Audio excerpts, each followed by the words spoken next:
Sometimes the hardest storms arrive after the calm. That night, as rain painted the hospital windows silver, Maya sat beside Mr. Harris's bed, gently adjusting his blanket. His breaths were shallow but steady. She whispered, "You're safe. Just rest." Her voice carried a softness only kind people possess, the kind that heals without medicine. Around 1 a.m., Mr. Harris stirred and slowly opened his eyes. "Maya?" She leaned closer. "I'm right here." He smiled weakly. "You remind me of someone." Maya frowned. "Who?" His eyes glistened. "My wife, Ethan's mother. She had your heart." Maya touched his hand gently, her eyes soft. "That's a beautiful thing to say." The old man inhaled shakily. "I wasn't a perfect father. I wasn't always there. But Ethan, he carried the weight anyway. Too much weight." Maya listened carefully. Then he whispered something that changed everything. "Promise me, if I don't wake up tomorrow, you'll stay by his side.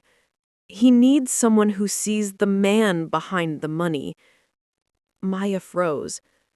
Tears rose. "Don't say that. You will wake up tomorrow." He smiled faintly. "Angels always hope." A tear slipped down her cheek. At 3:47 a.m., a sharp alarm echoed across the ward. Maya shot to her feet. Mr. Harris's monitors spiked, then dropped. "No, no, no, no!" she gasped. Nurses rushed in. Doctors followed. Maya backed against the wall, her heart slamming against her ribs. Voices overlapped. "BP dropping! Get me 3cc! He's losing consciousness!" Maya pressed a trembling hand to her mouth. Just then, Ethan burst through the doors, hair messy, still in his suit from yesterday. "Dad, what happened?" Maya's voice cracked. He just started crashing." He reached his father, gripping his hand. "Dad, stay with me, please." Doctors worked frantically. Seconds stretched like hours. Then, a long, piercing flatline filled the room. Maya's knees buckled. Ethan's face lost all color. "No! No!" But then, "We've got him!" a nurse shouted. The monitor beeped again. A weak but steady heartbeat returned. Maya burst into tears. Ethan exhaled so deeply he nearly collapsed. The doctor looked up. "He's stable again, but he needs rest and very gentle company." Ethan turned slowly toward Maya. His voice broke.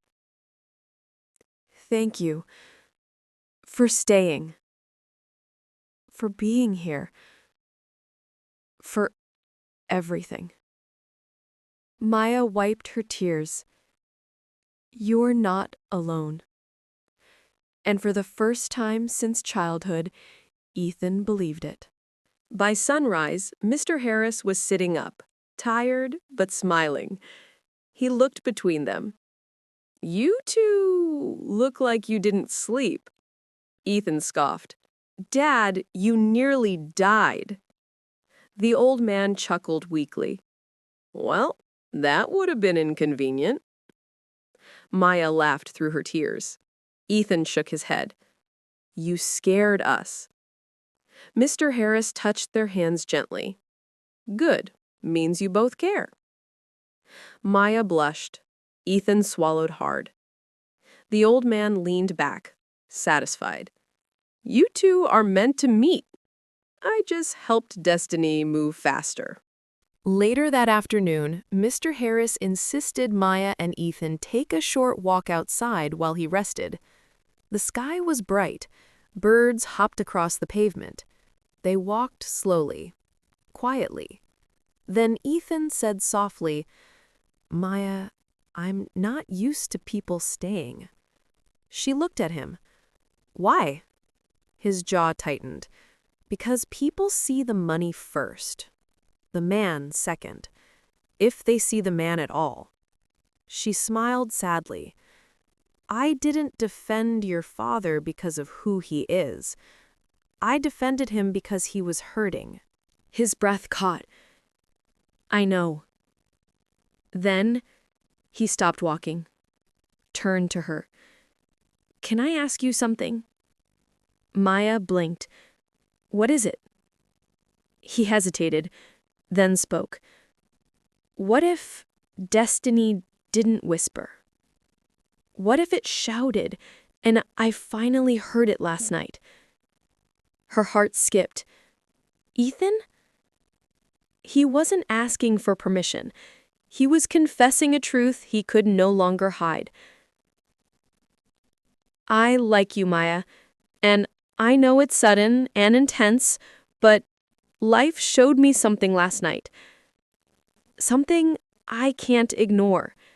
Maya looked down, overwhelmed. Ethan, everything happened so fast. I know, he whispered, but I'm not asking for forever. I'm asking for a beginning. Slowly, she nodded. Then, let's begin. He exhaled shakily, a relieved, quiet laugh. Back inside the hospital room, Mr. Harris watched them return, walking close, smiling shyly, trying not to look too obvious. He pretended to be asleep, but when he heard Maya's soft voice say, "We'll come back tomorrow, sir," and Ethan adds, "Together," a tear rolled down the old man's cheek, because this was his dream. Not money, not legacy, not business empires, but this: family, connection, love built on kindness. He whispered, barely audible, "Thank you, destiny." Sometimes the smallest act of kindness becomes the doorway to a miracle. If this story touched your heart, I'd love for you to stay with us. Please like, share, and subscribe to DLYN Stories so you never miss another heart-melting journey.